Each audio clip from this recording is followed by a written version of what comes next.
Allez, c'est maintenant l'heure dans toute liberté sur LC, une heure de décryptage, de débat sans tabou, sans langue de bois, en toute liberté, en somme, comme son nom l'indique, on est ensemble jusqu'à 10h. Ça n'arrive qu'en France. Ah, le service militaire, rien que le mot déclenche un flashback immédiat. Quand j'étais jeune, enfin disons plus jeune, le service militaire, beaucoup de garçons autour de moi à Paris n'avaient qu'une seule obsession, c'était d'y échapper. Il y avait les stratèges du sursis qui rallongeaient leurs études jusqu'à ce que la convocation finisse par s'essouffler. Il y avait les médecins improvisés, spécialistes en pathologie exotique du seul fait d'avoir fouillé dans le Vidal et dans tous les dictionnaires médicaux pour décrocher une exemption. Il y avait les pistonnés, planqués comme chauffeurs de généraux ou répétiteurs dans des associations. Il y avait ceux qui se refilaient sous le manteau les coordonnées du psy compréhensif, capable de les réformer P4 ou P5. Ah ouais, ça c'est un vocabulaire qu'on n'a pas entendu depuis longtemps. Et puis il y avait aussi les artistes du call sous les yeux, là, sous leur cerne. Opération commando de l'époque pour se fabriquer une mine de chien et obtenir une exemption. On ne formait pas des soldats, on formait des experts en désertion créative, des stratèges de la débandade. Beaucoup de grands acteurs dans le lot, je peux vous le dire. Et voilà qu'en 2025, tout se renverse. Le monde devient si inquiétant. Guerre en Europe, menace hybride, terrorisme qui remonte. Et le président qui va probablement annoncer ce matin un retour du service militaire, mais volontaire. Cette fois, oui, volontaire. Là où toute une génération cherchait la sortie de secours. Voilà qu'une autre va peut-être se presser à la porte d'entrée. Voyons, dans les mois qui viennent, si on peut retrouver la cohésion. Parce qu'en France, tout de même, on veut la protection, mais pas la contrainte. On veut la discipline, mais pas l'uniforme. On veut la nation, mais à la carte. Est-ce qu'on est encore capable de faire un effort commun pour défendre ce qui est vital ? Ça n'arrive qu'en France.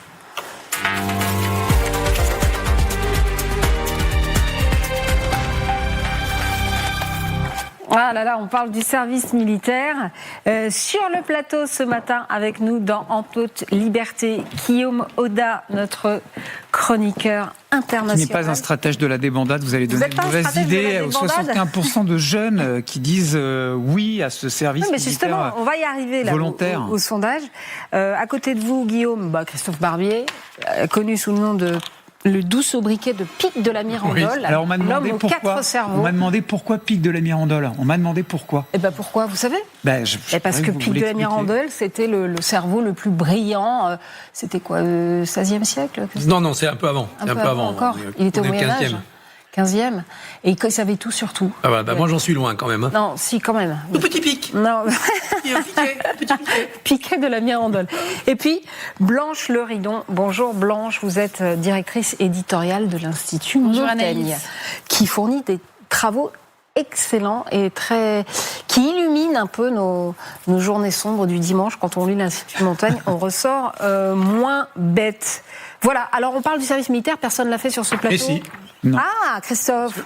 Qu'est-ce que vous avez fait, Christophe ? C'était au 21e régiment du train. Ah, quand même. Alors vous conducteur Barbier, c'est-à-dire seconde classe. Ça, c'était pour les classes. Donc, c'était au Fort de l'Est, qui, comme son nom ne l'indique pas, était plutôt au nord de Paris. Et ensuite, j'ai été versé au service de presse de l'hôtel Matignon. Ah, voilà, vous faites partie des planqués. J'avais 25 ans et demi, j'étais père de famille, j'avais un CDI. Mais comme j'avais obtenu un sursis long, l'armée m'a dit, non, faut venir quand même. Mais grâce à l'armée qui était assez sagace, j'ai pu continuer mon activité professionnelle. Je faisais le service militaire la nuit, permanence à Matignon. Et puis la journée, je continuais à travailler un peu. Vous en avez connu des gens, comme je décrivais là, des gens, parce que vous, ils sont trop jeunes les autres, mais ces héros, on avait des grands cousins, on avait qui des voulaient se faire réformer P5, les magouilles pas possibles. Bien sûr, il y avait plus que 40% d'une génération qui faisait son service, et il y avait surtout une armée qui avait des missions nobles et qui souffrait de ne pas avoir les moyens de véritablement encadrer une jeunesse complète. Et ces années de malaise, il fallait les terminer par la suppression, ou plutôt la suspension du service militaire universel et obligatoire. Moi, quand je raconte ça, c'est vrai que je faisais partie d'un milieu parisien, bourgeois, où les gens avaient d'autres choses à faire. Je sais que ailleurs, quand j'allais chez ma grand-mère dans la Nièvre, etc., c'était hyper important le service militaire. Le service militaire, c'était une issue de secours. Voyager, sortir de ce milieu. Mais pas uniquement, Christophe. Vous appreniez le permis de conduire. On se formait, on apprenait le permis de conduire. On faisait un point médical sur les vaccins. Et puis ça permettait de détecter aussi des cas psychologiques ou d'analphabétisme. Et l'armée venait au secours de la nation. Mais c'était plus facile quand même d'être, disons, antimilitariste à l'époque. Je veux dire, l'Union soviétique était sur le point de s'effondrer. Le mur de Berlin avait chuté. Il n'y avait plus de guerre à aller mener en Europe. Les fameux dividendes de la paix. C'était les dividendes de la paix. Non, mais c'était une bonne décision à l'époque, alliée à la décision de reprendre les essais nucléaires pour peaufiner notre dissuasion. Aujourd'hui, le risque géopolitique n'est plus lointain, il est proche. Donc on n'a pas besoin de projeter des commandos spécialisés. Il faut une troupe de masse. La dissuasion nucléaire ne suffit pas, on le voit bien. Donc il est nécessaire de rétablir quelque chose. Alors Emmanuel Macron, non, vous allez y aller après. Vous allez y aller après. Emmanuel Macron est attendu sur la base militaire de Vars en Isère, qui est pas loin de la région de votre cœur, Christophe. Le président de la République pourrait annoncer l'instauration d'un service militaire volontaire, projet à l'étude depuis plusieurs mois. Y êtes-vous favorable? Et sous quelle forme? C'est le grand sondage de l'IFOP pour LCI. Regardez ce sujet, les détails avec Elisa Cléache. Servir son pays sous les drapeaux, pour certains, difficile à envisager. J'ai trop un cœur, entre guillemets, d'artichaut et je pourrais pas pouvoir tirer sur quelqu'un. Pourtant, selon notre sondage LCI, vous êtes 64% à souhaiter un retour du service militaire obligatoire, comme ces jeunes à notre micro. S'il faut servir le pays, forcément j'irai. Oui. Est-ce que je serais prêt à mourir pour la patrie? Oui. Je suis née ici, je vais vivre ici toute ma vie, donc c'est normal. Une option non envisagée par l'exécutif pour le moment. Le service militaire volontaire, en revanche, Emmanuel Macron pourrait bien en annoncer l'instauration aujourd'hui. Et cette fois encore, vous y êtes très majoritairement favorable, à 81% selon notre sondage. L'objectif de ce service militaire volontaire, répondre aux besoins de l'armée française face au contexte géopolitique. La guerre en Ukraine en 2022 a provoqué une prise de conscience sur une menace qui est une menace conventionnelle extrêmement lourde. Il faut des hommes. On voit bien qu'aujourd'hui, 220 000 hommes, ça ne suffit pas. Le service militaire volontaire pourrait bien commencer modestement, avec 2 000 à 3 000 personnes la première année, pour viser à terme 50 000 jeunes par an.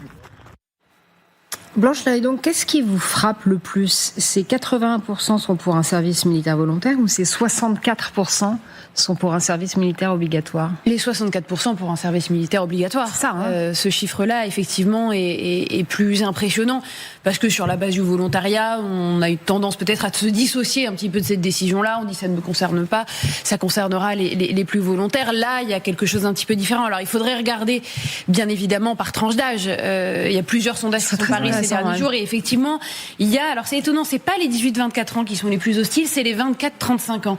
Mais on voit quand même que c'est les jeunes, alors quand je dis les plus hostiles, ils sont quand même majoritairement favorables dans tous les sondages qui ont été faits ces derniers jours.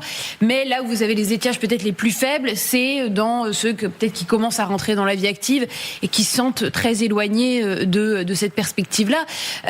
Et intéressant aussi, parmi les plus, ceux qui plébiscitent le plus ce service militaire, c'est les plus âgés, donc souvent ceux qui ont fait aussi le service. Oui. Donc est-ce que ça veut dire, on en garde un souvenir suffisamment heureux, ça va participer de l'émancipation, de la construction de l'identité, du rapport à l'autre, et que c'est pour ça qu'on aimerait que les générations en bénéficient, ou est-ce que c'est une perception de la menace qui est peut-être plus forte que chez les jeunes générations, ou est-ce que c'est une façon de dire, nous on l'a fait, il faudrait que les jeunes le fassent aussi, mais en réalité on se met au diapason d'un certain nombre d'autres pays européens. Cette notion de service volontaire, elle est désormais présente en Pologne, dans d'autres pays d'Europe comme la Roumanie, la Bulgarie, la Belgique aussi qui le lancera en 2026, aux Pays-Bas aussi qui l'a relancé depuis 2023. Il ne faut pas oublier. Voilà, alors l'Allemagne c'est compliqué, je crois, politiquement de s'entendre de ce point de vue-là. Vous avez des pays qui l'ont jamais vraiment abrogé, la Grèce notamment, l'Autriche qui gardent des services militaires obligatoires, et c'est à l'étude effectivement dans plein de pays d'Europe du fait, et c'est parfaitement démontré. Voilà. Regardez. Exactement.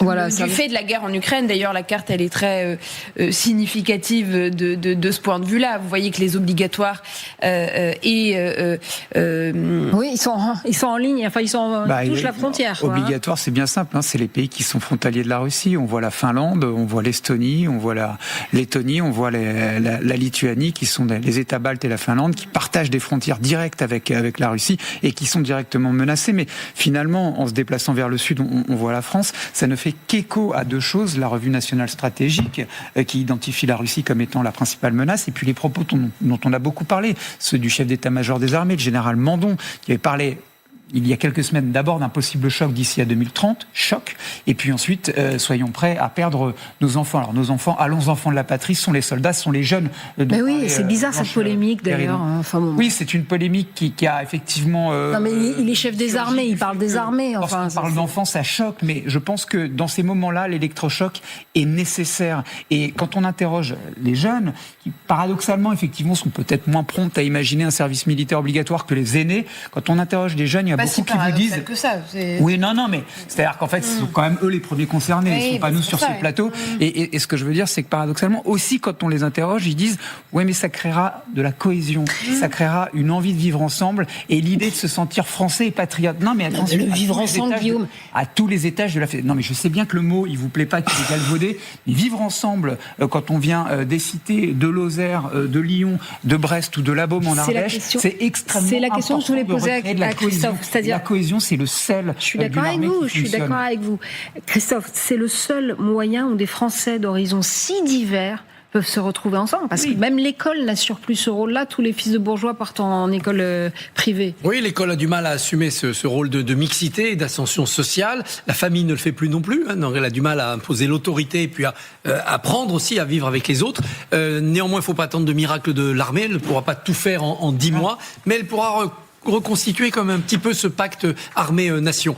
La première fois qu'on avait véritablement atteint le creuset national absolu, partageant la langue, partageant les valeurs, partageant le destin, ça a été dans les tranchées de 14-18. Ça a été la Première Guerre mondiale. C'est quand même une plaie encore vive à notre flanc. C'est quand même un souvenir sanguinolent. Donc il ne faut pas souhaiter le retour de la cohésion par la guerre. Mais le retour de la cohésion par la préparation d'une guerre qu'on va empêcher en la préparant, ça peut être un projet national. On a l'impression quand même que ce qui fédère, c'est l'ennemi. Les amis, ça fédère pas. Pas forcément regardez l'ennemi. l'état dans lequel on se retrouve. Pas forcément l'ennemi, mais la crainte. Péril, la crainte de perdre son territoire, de perdre ses valeurs, de perdre sa civilisation. Civis pacem parabellum, qui veut la paix prépare la guerre. C'est le principe de base qui évite aux ravis de la crèche de se retrouver à un moment donné fort dépourvu lorsque la bise...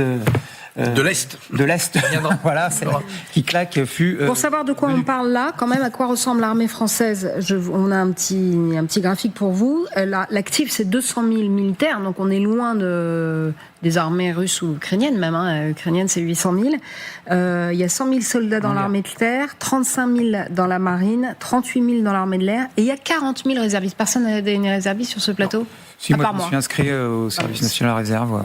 Ça devrait monter à 100 000 dans les années qui viennent, ce nombre de réservistes. Et puis parmi les 50 000 jeunes qui feraient leur service militaire volontaire, l'armée espère que 10%, 5 000, au bout des 10 mois, s'engageront et deviendront professionnels, militaires de carrière. Moi, je suis curieuse quand même d'entendre ce que va dire le président de la République et comment est-ce que toute la chorégraphie politique va se jouer autour. Parce qu'on a quand même un Premier ministre qui a été pendant très longtemps ministre des Armées, donc il y aura certainement son mot à dire sur ces questions-là. On est en plein débat budgétaire.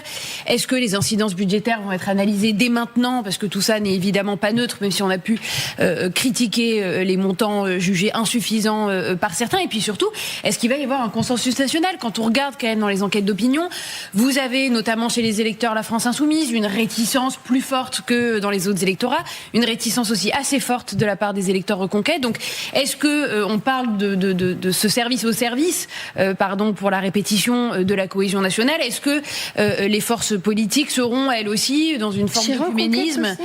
Non, ça m'étonne. Oui, j'étais très étonnée aussi. J'ai regardé ça. Alors, c'est pas dans votre sondage parce que j'ai pas vu la répartition par électorat, mais dans le sondage ELAB qui est paru hier, c'est 48% seulement des électeurs Reconquête qui sont favorables au service militaire, ce qui peut surprendre, puisque dingue. Les électeurs Rassemblement National sont eux favorables à ce. Vous suivrez évidemment l'allocation du président, bien sûr, sur LCI. À midi, en direct, absolument. Évidemment, vous serez devant LCI. Non, pas d'un mot. Puisqu'on parlait de budgétaire et d'espèces sonnantes et trébuchantes, en Allemagne, où on réfléchit également à cette solution-là, on imagine donner pour les volontaires 2 000 euros par mois, 1 000 euros en France. Ça donne aussi une idée de ce qui se passe en Europe et c'est pas inutile de regarder ce que font nos voisins.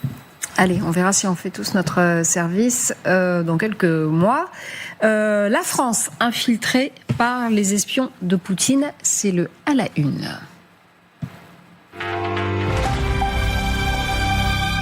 Bon, alors la Russie nous espionne. Après une longue enquête, 4 personnes viennent d'être mises en examen. L'une d'entre elles est la fondatrice d'une association d'aide au Donbass, une association qui pourrait être une couverture. Cette affaire est aussi liée à la découverte d'affiches pro-russes collées sur l'Arc de Triomphe en septembre dernier. Voyez ce sujet de Benoît Cristal. C'est de la région de Pau que partaient ces colis humanitaires de l'association SOS Donbass pour l'Est de l'Ukraine. La police française vient d'arrêter cet homme, son président Vincent Peretti, ainsi que sa fondatrice franco-russe Anna Novikova. L'association a aussi une activité politique. Coller ses affiches, la Russie n'est pas mon ennemi, manifester devant des entreprises d'armement françaises, comme ici à Tarbes en 2023, ou encore défiler à Paris en uniforme soviétique. Vous voyez qu'il rassemblait des donations et on ne savait pas si ces donations allaient pour soutenir la population ou des soldats russes qui combattent sur le sol de l'Ukraine. Anna Novikova et Vincent Peretti, incarcérés, ainsi qu'un 3e suspect français, sont mis en examen pour intelligence avec une puissance étrangère. Le 4e, russe, est soupçonné d'association de malfaiteurs en vue de la préparation d'un crime. Son avocat nie toute activité d'espionnage. Le résultat, c'est qu'aujourd'hui, on a quelqu'un qui est placé en détention provisoire pour avoir collé des affiches. Les 3 suspects, présumés innocents, sont emprisonnés dans la région parisienne. Ils risquent une peine de 10 ans d'emprisonnement. Sur le plateau avec nous ce matin, Antoine Isambard. Bonjour, vous êtes journaliste co-auteur des Espions du président chez Albin Michel, une enquête passionnante sur les secrets et les échecs des renseignements sous Emmanuel Macron. On va voir ça tout à l'heure, mais précisément sur ces espions russes. Jusqu'où vont aujourd'hui les opérations d'influence russe en France, vous savez, vous ? Elles vont assez loin. Alors là, c'est en cours de documentation par la DGSI et le tribunal judiciaire de Paris. Ce qui est vrai, c'est qu'en fait, depuis le février 22 et l'invasion de l'Ukraine, il y a plus d'une 41 exactement espions russes qui ont été chassés du territoire français. Donc le dispositif de renseignement qui est basé essentiellement à l'ambassade russe à Paris, boulevard Lannes, a été quand même décimé. Et donc les Russes essaient de reconstituer en fait un peu leurs équipes, des proxys, des gens qui vont travailler pour eux. Et là donc on est effectivement sur de l'influence. On l'a déjà vu sur l'affaire des Mains Rouges ou des cercueils sur la Tour Eiffel. Que voilà, les Russes sont très actifs. Mais je dirais que c'est pas une nouveauté puisque en fait depuis quasiment 2017, si on commence sur le quinquennat Macron, il y a eu le piratage du parti En Marche de Macron en 2017. Il y a eu fin 2017, les Russes avaient introduit un malware qui s'appelait le malware Turla dans les systèmes informatiques de l'armée qui visait en fait à empêcher que les navires de l'armée française soient approvisionnés en carburant. De quoi ? Vous dites quoi ? Que les Russes ont introduit ? Un malware, en fait, un virus. Ah ouais. Un logiciel, oui. Un virus informatique qui avait pour but en fait d'empêcher les navires de la marine française d'être approvisionnés en carburant. Il y a eu après tout un tas il y a eu l'affaire Skripal au Royaume-Uni où un espion russe qui travaillait pour Londres en fait a été l'objet d'une tentative d'assassinat. On a eu plein de tentatives, voilà. Donc je dirais que l'agressivité de la Russie, on a eu les hôpitaux français qui ont été aussi l'objet de cyberattaques attribuées par l'ANSSI et le gendarme cyber français à des... C'est dingue ce que vous décrivez, hein. C'est vraiment, c'est plus le stade de la menace là, c'est vraiment ils sont infiltrés en fait. Là, c'est ce qu'on appelle pudiquement la guerre hybride, mais on a le sentiment qu'on est même au-delà de ça, que voilà, on est. C'est vrai qu'avec ce mot d'hybride, on s'est beaucoup focalisé et dans les exemples que vous avez mentionnés, ça ressort sur la dimension cyber, mais en réalité, il y a aussi une dimension humaine que l'affaire dont vous venez de parler révèle l'importance également. Et donc c'est vrai qu'il n'y a pas uniquement les hackings et tout ce qui se fait via les réseaux sociaux, les ingérences, ce que suit de très près Viginum notamment, mais il y a aussi des ressources humaines encore sur le territoire qu'il ne faut pas sous-estimer comme vous venez de le montrer. Eh bien, on va en parler de ça. L'espion qui protège vraiment les Français. On fait une petite pause et on parle de ça avec vous, Antoine. À tout de suite sur LCI. Ben oui, en toute liberté, avec vous, Antoine Isambard. On attend Pierre Gastineau aussi, encore un coup des Russes peut-être, ou de la mairie de Paris, on ne sait pas. Hein. Il n'est pas encore là, mais il arrive, il est coincé dans les embouteillages. Vous êtes les co-auteurs d'un livre qui résonne ce matin avec l'actualité, les espions des présidents. On se demande en fait qui protège vraiment les Français, parce que entre la guerre en Europe, les tensions au Moyen-Orient, les ingérences étrangères, le monde n'a jamais paru aussi menaçant. Qui nous protège vraiment, c'est donc la question qui revient dans tous les esprits. Et votre livre raconte ces années Macron, vues depuis les services secrets, leurs réussites, leurs ratés, les alertes que l'Élysée n'a pas voulu entendre parfois, et notamment en Russie d'ailleurs. Vous racontez 8 ans d'un système extrêmement particulier, quand même, un président qui est passionné de renseignement, qui en a fait son outil central presque. Il a une note secrète tous les soirs à 19h, hein, c'est ça. Des décisions prise assez en solo. Il annote cette note, il dit qu'il faut contourner dédiplomatiser-moi tout ça, dit-il. Des négociations menées par un homme de l'ombre, le fameux Monsieur Paul. Et en face, évidemment, donc des défis immenses. L'Ukraine, le Sahel, la Chine, l'Iran, les ingérences algériennes, les cyberattaques. Alors on se dit, est-ce qu'on peut avoir confiance en la capacité de l'État d'anticiper ces attaques? Ça n'a pas été le cas, et c'était pas sur notre sol, mais pour l'Ukraine, par exemple. Ouais, ça dépend si on est effectivement sur alors l'Ukraine, on va plutôt être sur du contre-espionnage ou du renseignement géopolitique.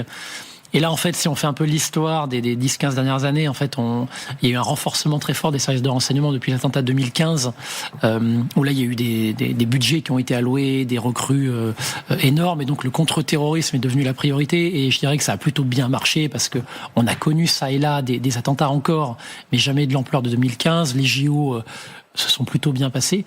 Et donc je dirais qu'en fait il y a eu une cannibalisation en fait par le contre-terrorisme dans les services de cette matière-là, au détriment un peu du contre-espionnage, du renseignement géopolitique. C'est dingue. Ah oui. Ce qui fait que quand on est arrivé... On ne peut pas être partout, en fait. On est sur le terrorisme islamiste, et alors du coup, on déshabille Paul pour habiller... Oui, il y a des modes aussi liés à l'actualité. Aujourd'hui, par exemple, on va plus rentrer dans le narcotrafic, dans des choses comme ça, qui vont aussi prendre des budgets et des postes.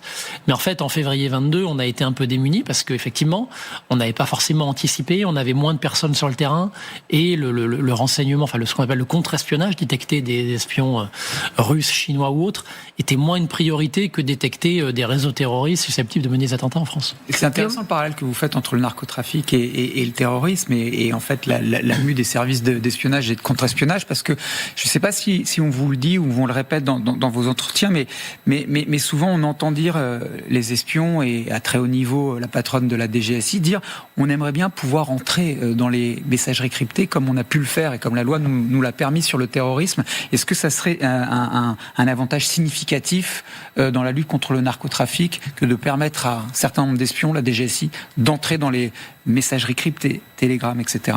Alors ce serait évidemment un avantage, et ça c'est leur cheval de bataille, et c'est assez, on peut le confirmer. Après, ils ont des dispositifs et des moyens techniques, notamment de piégeage des téléphones, où ils arrivent en fait à passer au-delà du chiffrement. Sauf qu'en fait, ça demande du temps, c'est coûteux, et donc voilà, pour eux, ils préfèrent effectivement avoir accès quasiment à un livre ouvert en fait dans les téléphones de chacun, même si c'est contrôlé par, il y a un gendarme aussi, la CNCTR qui est chargé de ça, il y a le Matignon qui valide les demandes d'écoute. Donc ce serait, on va dire, quand même encadré. Mais en tout cas, voilà, eux, c'est sûr qu'ils aimeraient aller beaucoup plus vite et que ce soit beaucoup plus facile. Et c'est ça que précisément le président Macron veut balayer, essayer d'aller au-delà de la réglementation. Je pense à l'exemple que vous donnez dans un autre domaine, les fermatrolles, pour être un peu offensif, notamment sur la toile et dans le champ de la guerre informationnelle. Qu'est-ce que c'est, Guillaume? Les fermatrolles sont des usines où vous retrouvez des dizaines, des centaines et des milliers parfois de geeks de l'informatique, et qui produisent à un moment donné de l'attaque numérique de telle sorte à saturer des institutions X ou Y dans un pays tiers, de façon à les étouffer, les asphyxier et de mener de l'offensive. Ça existe tous les jours, visiblement. C'est ce que vous décrivez du côté russe envers la France, du côté chinois envers la France. Est-ce que nous, on le fait en dehors de toute réglementation ? Je dirais que non. En fait, sur la question de l'influence, il y a eu du retard à l'allumage. On a vu. Et on est encore hyper en retard. On le voit en Afrique tous les. Non, Antoine. Alors, on est très en retard sur effectivement, mais je pense pas que ce soit souhaitable de faire de l'influence comme le font les Russes ou les Chinois, parce que c'est aussi de manière très low cost. On peut aussi le détecter.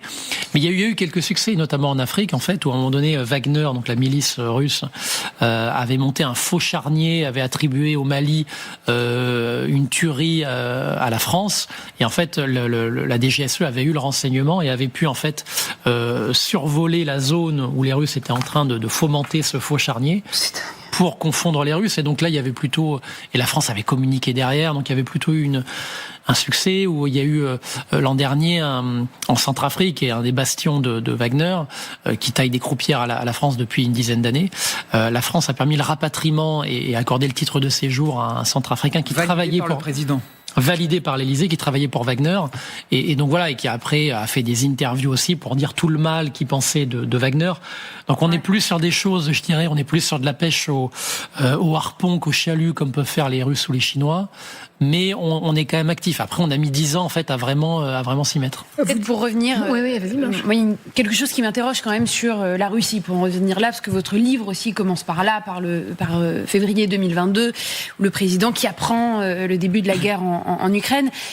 Vous expliquez très bien qu'il y avait eu la tentative d'Emmanuel Macron en 2019 à Brégançon de renouer le contact avec Vladimir Poutine, et en dépit de ça, il n'y a pas tant eu un aveuglement des services de renseignement, que ce soit français, britannique ou américain, mais peut-être un refus du politique de reconnaître ce qui était en train de se passer. C'est-à-dire que les services, en réalité, avaient les informations.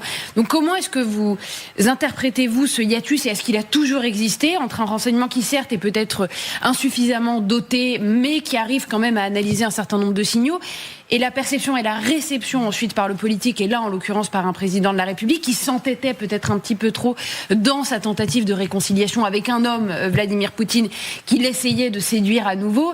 Et comment est-ce qu'on articule tout ça? Et moi ça m'inquiète aussi peut-être dans la perspective de 2027, qui sera au pouvoir à ce moment-là, et à quel point est-ce que le renseignement peut à un moment donné inciter quand même le politique à dire non mais là prenez-moi au sérieux, je sais que vous avez une intuition, un instinct et que vous en êtes très sûr, mais à quel moment est-ce que le renseignement peut prendre le dessus sur cet instinct politique qui se revendique, disons, supérieur et prioritaire. Oui, puisque, alors, pour rebondir sur la question de Blanche, comme on a un président qui centralise tout, qui lit chaque soir ce bulletin secret, qui la note, je l'ai dit, qui décide, on a l'impression un peu seul. Est-ce que ce fonctionnement hyper personnel rend la France plus réactive ou plus fragile ? Alors ça a souvent été comme ça. Alors je dirais pas autant, parce que Macron a vraiment et on le voit sur d'ailleurs d'autres thèmes, une verticalisation à outrance. Il veut tout diriger, il veut diriger les opérations. Donc ça peut être effectivement gênant. Je dirais que moi, ce qui me rassure un peu dans le cadre où on aurait un pouvoir autoritaire qui voudrait utiliser les services de renseignement à des fins Blanche 2027. À des fins politiques, c'est qu'on a quand même, c'est des grosses administrations. La DGSE, c'est 7000 personnes, la DGSI, c'est 4500. Donc en fait, vous pourrez arriver effectivement à instrumentaliser tout ça, mais derrière, vous avez quand même ce que Macron a appelé l'état profond, des gens qui peuvent résister, qui peuvent faire fuiter des informations, comme on l'a vu dans d'autres pays. Donc je dirais que c'est pas... Je serais peut-être moins inquiet. Sur la Russie, en fait, pour moi, il n'y a pas eu de faille majeure, parce qu'une faille majeure, ce serait, vous avez le renseignement et puis vous n'arrivez pas, parce que il y a eu le 7 octobre en Israël, où là, il y avait des remontées et ils l'ont pas traité, donc c'est une faille majeure. Nous, en fait, il y a deux choses. Il y a Macron qui, en fait, a voulu tenter ce pari diplomatique de Brégançon, et même après février 22 parler à Poutine. On se souvient des discussions téléphoniques, sauf qu'on savait que ça ne marchait pas, et donc ça c'était vraiment de sa volonté, de son fait. Il pensait, comme il l'a fait avec Xi Jinping ou Trump, que par son charisme il arriverait à ramener à ses idées ces dirigeants-là. Et après, je dirais qu'au sein des services, il y a eu un problème, c'est que les Américains avaient le smoking gun, comme souvent, ils ont plus de moyens, ils sont meilleurs, et nous on l'a pas. Donc ça, faut pas. On est une puissance moyenne. Un rapport de 1 à 50, c'est ce que vous expliquez, je crois, sur les budgets. Oui, sur les budgets du renseignement. Oui, à peu près enfin même plus, parce qu'en fait nous on est 3 milliards d'euros à peu près le budget des services français. Les Américains, on évalue entre 80 et 100. Enfin, ça dépend un peu des... C'est dingue. C'est qui, on va clore le chapitre, hélas, mais tous les téléspectateurs de LCI vont lire votre livre qui est vraiment impressionnant de détails et de révélation, je dirais quand même. Qui sont les plus grosses menaces actuellement sur le sol français ? Aujourd'hui, vous avez en tout cas de manière quasiment systémique, c'est la Russie qui est considérée comme le premier compétiteur, un vrai rival dangereux. Donc voilà, il y a au sein du renseignement, d'ailleurs les services le disent, c'est la focalisation sur la Russie. Je dirais, il y a eu un petit switch parce que quand Macron prend le pouvoir, c'est plutôt la Chine qui est conçue comme une menace systémique, qui rachète des entreprises, qui volent des brevets d'entreprises françaises, qui fait aussi de l'espionnage politique, mais je dirais de manière moins visible, moins frontale et moins agressive que la Russie aujourd'hui. Donc voilà, la Chine est un peu repassée au deuxième plan, mais clairement, voilà, c'est la Russie qui aujourd'hui est considérée comme la principale menace pour les. Toute petite question, nos maîtres espions, ils ressemblent à qui? À Jean Dujardin ou à 1617 encore ou pas? Non, pas du tout. Je dirais que sous Macron, on a plutôt eu l'éloge des préfets. Donc on a des gens comme l'actuel ministre de l'Intérieur, Laurent Nunez, qui a été à la DGSI. On a Nicolas Lerner à la DGSE qui a été DGSI et préfet, et Narc de la promo Macron. Donc on a plutôt des hauts fonctionnaires, des gens qui vont mettre en musique de manière très vite, et très véloce les consignes du président. Et voilà, c'est pas forcément James Bond ou même un. Ouais, 1617. Voilà. C'est moule à gaufre, c'est le moule à gaufre de bureau c'est le bureau des légendes. Plus ça, ouais. Exactement. Merci beaucoup Antoine Isambard d'être passé sur le plateau dans toute liberté. Vous saluez pour nous Pierre Gastineau qui a donc sans doute été enlevé par des espions russes. C'est l'heure du carton rouge. Carton rouge ce matin pour ce Far West numérique qui n'en finit pas de nous donner des preuves de sa, de sa liberté, de son non. Enfin bref, personne ne le contrôle quoi. On peut encore en 2025 tomber sur une étoile jaune en vente sur eBay, mise à prix 500 €, présentée comme un objet de collection. Les annonces ont été retirées, mais seulement après le signalement d'un internaute et l'ouverture d'une enquête. Comment peut-on encore laisser circuler des symboles de la Shoah comme les antiquités et surtout on a l'impression, on a un sentiment, Blanche, d'une totale dérégulation, voire de non-régulation de ces plateformes. Absolument. Et ce qui est le plus préoccupant, c'est évidemment qu'il y a des gens qui souhaitent acquérir ce type de produit. Et ça ne fait que nous donner une énième illustration de la hausse terrifiante des actes d'antisémitisme aussi dans notre pays depuis le 7 octobre. Les chiffres, ils sont alarmants. Et quand vous regardez les courbes, elles parlent d'elles-mêmes. Vous avez 1570 actes antisémites qui ont donné lieu à un dépôt de plainte en 2024. Vous avez 1670 faits en milieu scolaire universitaire et souvent c'est l'apologie du nazisme. Et donc on voit là aussi ce recours à l'histoire et à l'étoile jaune avec, et moi c'est peut-être ce que je trouve le plus grave dans le contexte, une jeunesse qui est particulièrement poreuse, qui est particulièrement, disons, à l'écoute de ces discours-là et qui peut s'enfermer aussi dans des préjugés antisémites. Donc il y a deux sujets évidemment majeurs, à la fois le Far West sur le commerce en ligne dont on a des illustrations là aussi quasi quotidiennes. Il y a eu bien sûr l'épisode autour de Chine, mais Chine n'est pas l'unique plateforme qui doit être régulée. Et puis il y a en fond ce système sociétal plus profond, plus diffus, même si en l'occurrence là il est particulièrement visible et marqué par une recrudescence très inquiétante depuis le 7 octobre. Christophe, des millions de vendeurs, des millions d'acheteurs, zéro filtre et une responsabilité toujours en cours de renforcement, mais on ne sait pas où, on ne sait pas par qui. On arrive de temps en temps, souvent parce qu'il y a un peu de scandale provoqué, à interdire des ventes, à saisir des objets, mais en effet, c'est infinitésimal. En quoi ça, Christophe, c'est un problème de vendre des étoiles jaunes sur eBay? Tout ce qui est marqué par ce Troisième Reich, le nazisme, la Seconde Guerre mondiale, est un problème. Donc il faut le traiter avec des pincettes. J'ai travaillé récemment pour un roman sur la montre d'Adolf Hitler, qui a été récupérée en mai 45 à Berchtesgaden par un soldat français, qui a été dans sa famille pendant des décennies et qui a été vendu aux enchères dans le Maryland, aux États-Unis, en juillet 2022 pour $1 100 000. Et donc le débat, évidemment, a flambé. Est-ce qu'il faut autoriser ou non ce type de vente? Certains disent qu'il faut autoriser ces ventes pour pouvoir récupérer ces objets, les sortir du marché privé et les muséographier. Il y a ceux qui disent mais non, c'est des biens comme un autre, et si on peut collectionner un casque de Ulan du XVIIIe siècle, on doit pouvoir collectionner une casquette de SS. Et puis il y a évidemment des néo-nazis, des nostalgiques qui veulent non pas des objets, mais des reliques pour se vouer à leur culte du nazisme. C'est ceux-là qu'il faut combattre. Ce qui est intéressant, c'est finalement qu'est-ce que dit la loi ? Est-ce qu'on a le droit de vendre, d'acheter et d'exposer des symboles nazis ? Détenir, oui, on a le droit de détenir des symboles nazis chez soi pour sa propre collection ou pour ses propres tropismes, ses propres passions antisémites, pourquoi pas, mais on a le droit de le faire, la loi le permet. Est-ce qu'on a le droit de vendre des symboles nazis ? Oui, également, la loi le permet. Est-ce qu'on a le droit de les exposer à la vente? Non. Et c'est là que le problème eBay se pose. C'est-à-dire que quand vous mettez une étoile jaune, vous l'exposez. Et donc vous répétez quelque part l'infamie de ceux qui imposaient le port de l'étoile jaune aux Juifs, les nazis, le régime de Vichy, et de ceux qui la subissaient, ces Juifs qu'on envoyait ensuite dans les camps d'extermination, parce que c'est ça l'infamie. Et ce qu'il faut répéter et toujours accompagner ça d'un devoir d'histoire, c'est qu'il y a la loi, mais il y a aussi l'histoire. C'est l'extermination industrielle de 6 millions de Juifs pendant la Deuxième Guerre mondiale. Et acheter une étoile jaune, eh bien c'est entretenir cette espèce de petite passion antisémite. Et là où je rejoins Blanche, c'est que s'il y a une offre, il y a une demande. Et ça, c'est un trait inquiétant de notre époque. Là, c'est dans les musées pour bien dire que ça a existé. Sinon, les révisionnistes diront que ça n'a pas eu lieu. Ce qui a existé. Bien sûr. Merci à tous les trois. On va passer on va faire une petite pause et après l'augmentation du prix du carburant. Vous savez que ça avait amené les gilets jaunes. Oui. Qu'est-ce qui va se passer cette fois ? On en parle dans un instant sur LCI. La phrase qui fait du bruit.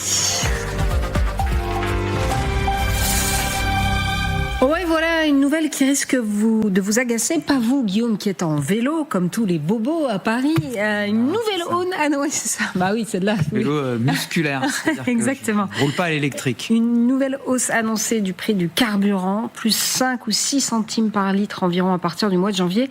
C'est en raison d'une taxe payée par les fournisseurs, mais qui va vous être répercutée. Écoutez la réaction de Sébastien Chenu. Il est toujours député RN et il était sur TF1 ce matin. On a découvert que le gouvernement, en douce, avait pris un décret pour augmenter, c'est comme une taxe si vous voulez, ils n'en ont pas fait la publicité, on est en train de le découvrir parce que le Rassemblement national a mis le doigt dessus, et on leur dit qu'il faut abroger ce décret. Pourquoi ? Parce que sinon, vous l'avez dit, les Français vont avoir la répercussion à la pompe. Et pour tout comprendre de cette hausse, les explications de Vincent Lameau, Manon Debu et Tanguy Jouard. À partir du 1er janvier, le prix du carburant va augmenter plus 5 à 6 centimes par litre. C'est super cher, le pouvoir d'achat des Français déjà est très très bas. Alors si maintenant on commence à augmenter des petits centimes par-ci par-là, on va plus s'en sortir, quoi. C'est énorme. On ne sait pas si c'est le prix du baril ou si c'est les taxes. La raison est plus inattendue. L'État demande aux fournisseurs d'énergie de mettre la main à la poche pour nous aider à réaliser des économies, en finançant par exemple la rénovation de nos logements ou de nos bonus automobiles. Problème, ces fournisseurs répercutent une grande partie de ces efforts sur nos factures. Il y a un coût supplémentaire pour le fournisseur d'énergie lié à CC2E, et comme n'importe quel coût que le fournisseur d'énergie a à assumer, ce coût il rentre dans son prix de revient, et c'est ce qui permet de calculer le prix de vente. Tous les fournisseurs d'énergie répercutent cet effort sur les clients. Vous pourrez nous mettre au courant, j'ai jamais entendu parler de ce truc, je sais pas d'où ça vient. La Cour des comptes met en doute l'efficacité de ce dispositif. Elle évoque même l'idée de sa suppression. Blanche, c'est un sujet très inflammable, sans jeu de mots, enfin si avec un jeu de mots, mais bon, c'est une étincelle qui avait déclenché la colère des Gilets jaunes. Elle couvre toujours cette colère, c'est très important les prix du carburant en France. Absolument, alors là il faut faire attention, on n'est pas dans quelque chose de discrétionnaire qui aurait été décidé du jour au lendemain. Le principe des certificats d'économie d'énergie, c'est quelque chose qui n'est pas nouveau, il y a juste une hausse qui a été effectivement décidée. Ça répond au principe du pollueur-payeur, qui est quand même un principe assez facile à comprendre, où on met à contribution ceux qui polluent pour financer des initiatives plus vertueuses, et votre documentaire a bien montré de quelle nature elles étaient. Alors je crois qu'il faut faire beaucoup de pédagogie. Je suis frappée de voir ces dames qui disent on nous a pas prévenus, on ne sait pas. C'est peut-être là, moi je crois, l'immense faille qu'il y a dans le dispositif, c'est ta capacité à expliciter pourquoi est-ce que il risque d'y avoir ces répercussions sur les prix des carburants, et montrer ce que ça peut financer par ailleurs, et que le consommateur n'est pas nécessairement lésé à la fin, puisque ça peut bénéficier pour la rénovation énergétique de son bâtiment ou pour d'autres postes qui entraîneront peut-être des économies beaucoup plus durables. Et ça, je crois qu'il y a effectivement, et votre reportage le montre, une insuffisance dans la pédagogie, dans l'explicitation explication de la raison pour laquelle est-ce que ces coûts augmentent. C'est tout le problème. On n'a plus confiance dans l'impôt parce qu'on n'a plus confiance dans l'usage de l'impôt. Si on savait, si on voyait où passent nos impôts par des améliorations du service public ou des mutations structurelles qui nous intéressent pour l'avenir, on se dirait oui, je paye, ça fait mal, mais ça sert à quelque chose. Mais le pacte de confiance est rompu parce que l'hôpital est en crise, l'éducation nationale ne va pas bien, on n'a pas assez de policiers et de gendarmes et on paye toujours plus. Et ça c'est une rupture de confiance entre l'État qui prélève et le contribuable qui paye qui est fondamentale. Qui est fondamentale. Et on va faire face à cette rupture de confiance en 2027. Dès 2026 au municipal. Regardez la polémique sur la taxe foncière. Oui, ils avancent et ils reculent. C'était pas discrétionnaire la taxe foncière, c'était prévu, révision des masses cadastrales, réévaluation des éléments de confort. Et les Français ont l'impression qu'on aura pour le coup, ça, si je puis me permettre, ça a été bricolé donc par le gouvernement et ça atterrit effectivement comme un cheveu sur la soupe et ça irrite et c'est normal. Pour ce qui concerne... c'est pas normal parce que comme dit Christophe, il y avait cette taxe, ça n'a pas été remis à jour depuis des lustres. Oui, mais cette taxe foncière, c'est quand même c'est le fruit d'une réflexion gouvernementale et des hauts fonctionnaires. En Corse, il y a des maisons qui n'ont toujours pas ni toilettes, ni eau courante, etc. D'accord, mais c'était un mauvais coup à faire aux maires juste avant les municipales. Là, ce que je veux dire, c'est que ce sont les pétroliers qui, de manière arbitraire, anticipe la répercussion de la hausse du coût de la transition énergétique sur qui ? Sur les automobilistes. Et tout ça, c'est fait de manière assez peu réglementée, assez peu transparente et de manière extrêmement rapide par anticipation. Il faut quand même un peu remettre l'église, si je peux me permettre, au milieu du village. Ensuite, le deuxième point, simplement, puisqu'on fait le parallèle avec les Gilets jaunes. En 2018, à la fin de 2018, il y avait la fameuse taxe carbone qui avait été vécue à juste titre comme extrêmement punitive. Elle devait augmenter là aussi de 5 à 6 centimes le prix au litre. Mais ça venait s'ajouter à une augmentation l'année précédente de 7 centimes et d'une augmentation l'année encore précédente, c'est-à-dire de 2016, de 7 centimes, ce qui faisait 20 centimes sur 3 ans. On était sur une constante hausse et à un moment donné, oui, vous étiez étranglé quand vous étiez automobiliste, une famille, les enfants à l'école, les courses au supermarché, aller au travail, ça représentait 4 à 500 euros de plus par an sur la facture. Donc là, effectivement, c'était totalement inflammable. Là, il faut rappeler, c'est là que je termine, depuis 2021, le prix de l'essence il est en train de baisser. Je ne justifie pas cette hausse du tout, mais c'est quand même pas mal à un moment donné de contextualiser. Et ça n'est pas forcément le gouvernement qui est responsable. Il y a un moment donné, il faut un peu interroger les pétroliers qui répercutent de manière, encore une fois, je le dis, arbitraire et anticiper cette hausse qui est liée au coût du financement de la transition énergétique. Vous parlez d'un pacte de confiance, Christophe, mais en fait, quand vous êtes dans une zone qui n'est pas nécessairement bien desservie, où il n'y a pas de transport en commun, etc., et que votre préoccupation première, c'est quand même le pouvoir d'achat, qu'on vous explique par A plus B que c'est en fait l'État, que ce sont les pétroliers, etc., à la fin du jour, c'est vous qui payez. C'est ça. Donc c'est même pas un problème de confiance ou pas, c'est un problème pur de pouvoir d'achat, non ? Oui, de pouvoir d'achat, mais qui en est la conséquence. Mais là encore, si on vous disait, vous aurez moins de pouvoir d'achat, mais alors quand vous irez à l'hôpital, il n'y aura pas la queue aux urgences et vous aurez le personnel qu'il faut, les lits qu'il faut, les Français se diraient, bon, c'est plus important la santé. Donc tant pis si on m'a pris un peu trop ce mois-ci. Mais on a ni l'un ni l'autre. Et ça, c'est un véritable problème en ce moment dans notre pays qui est en train de déchirer cette certitude de la confiance fiscale. Or, depuis au moins Colbert, notre pays lève les impôts et notre peuple paye les impôts. L'étranger le voit, et que fait l'étranger ? Il nous prête. Il nous prête de l'argent parce qu'on est un pays où on lève l'impôt, on n'est pas la Grèce. Voilà. Et ça, c'est un trésor double de solidarité nationale, de pacte de cohésion et de réputation internationale. Et je crois que la façon dont les débats budgétaires ont été conduits ces dernières semaines, et en partie sur la partie recettes, je crois, ne fait que nuire davantage ce pacte et ce consentement à l'impôt de la part des Français. C'est-à-dire que c'est tellement parti dans tous les sens. Je pense qu'il y a eu une forme de colère à un moment donné. Là, il y a une forme d'abandon. C'est-à-dire les gens ne comprennent plus rien. Là, de résignation. Résignation et aussi d'incompréhension. Et donc, effectivement, ça ne va pas aider à restaurer ce pacte de confiance que vous évoquiez. Il y a un moment donné où les Français, classiquement...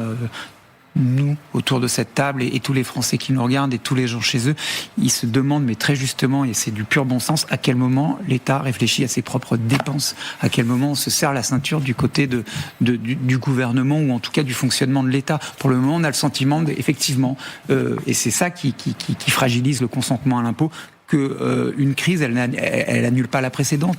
Les crises s'accumulent les unes après les autres et ça fait un effet de pièce montée qui, à un moment donné, crée un ras-le-bol. Et on aura beau expliquer qu'en réalité, il faut regarder du côté des pétroliers, pas forcément du côté du gouvernement. À la fin, effectivement, quand on regarde son porte-monnaie, on voit qu'il y a moins d'argent. C'est tout. Bon, il y en a une qui a plus d'argent, c'est Notre-Dame. Il y a de l'espoir.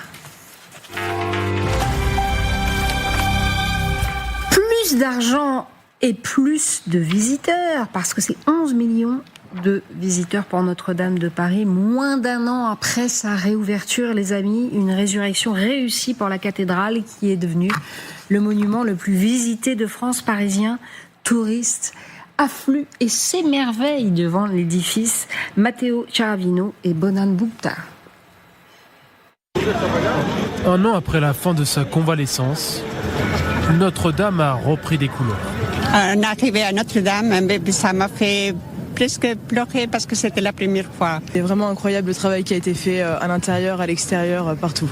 Ils sont nombreux, touristes et Parisiens, à venir la redécouvrir.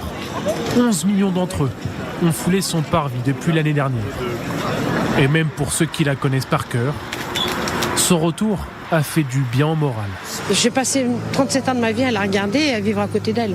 Elle est blanche, elle est propre, elle est belle. Moi, je l'avais jamais vue comme ça. Une fois la nuit tombée, pas question de trop s'en éloigner. Cette brasserie située en face de Notre-Dame en profite. Elle a doublé son chiffre d'affaires depuis la réouverture de la cathédrale. La clientèle, je dirais qu'à 85%, c'est que des touristes. Donc forcément, là, ça les fait revenir en masse, etc. Donc il n'y a clairement aucune comparaison avec les années précédentes.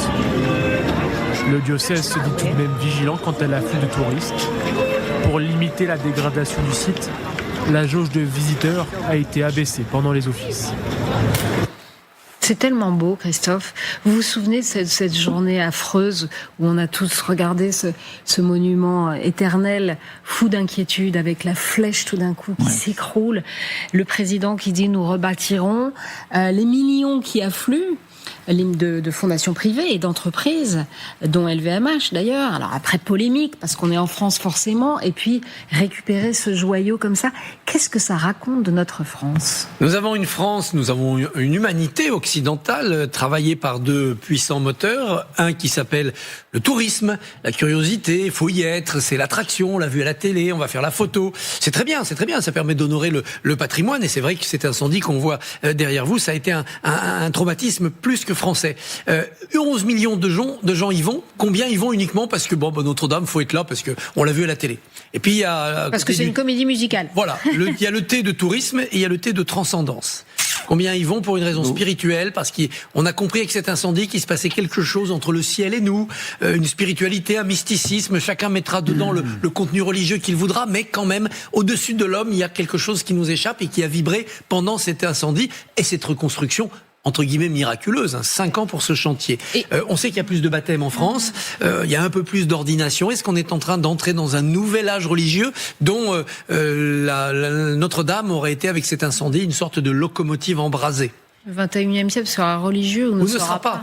Et cette performance, elle est aussi le fait de tous ces artisans, de tous ces métiers qui ont contribué dans un temps record à reconstruire la cathédrale. On pense à tous les artisans, aux forgerons, aux vitraillistes, aux charpentiers, aux échafaudeurs et tous ces métiers globalement inconnus du grand public et qui là ont été mis à l'honneur et qu'il faut, je crois, à nouveau encore saluer la prouesse dans l'exécution de ce qui a été fait et l'importance aussi de la valorisation des savoirs français. On sait par exemple l'Office national des forêts a été très présent dans la reconstruction. Oui. Voilà, tous ces organismes, tous ces pour la forêt, la charpente. Exactement, je pense que c'est leur réussite à eux aussi qu'il faut saluer aujourd'hui. Non, d'un mot rapidement, et je pense qu'il faut le souligner, d'abord visiter Notre-Dame, c'est gratuit. Voilà, c'est gratuit, on peut se ça, c'est un problème, je pense. Ouais, alors, oui et non, mais en tout cas, ça attire du monde, on peut se présenter de manière spontanée ou alors prendre rendez-vous sur Internet, choisir son créneau. Ensuite, j'écoutais avec passion Christophe Barbier, j'ai l'impression de relire Notre-Dame, 1831, roman cathédrale de qui ? De Victor Hugo. Non, mais qui parle vraiment de Notre-Dame comme un personnage vivant, comme un monument vulnérable, le miroir des passions humaines, et également, et c'est là que je vous rejoins, comme un repère identitaire extrêmement important. Voilà pourquoi c'est beau et c'est à célébrer. Merci à tous les trois. Blanche, vous revenez plus souvent, s'il vous plaît. Merci beaucoup. On se retrouve demain à 9h pour la dernière de la semaine.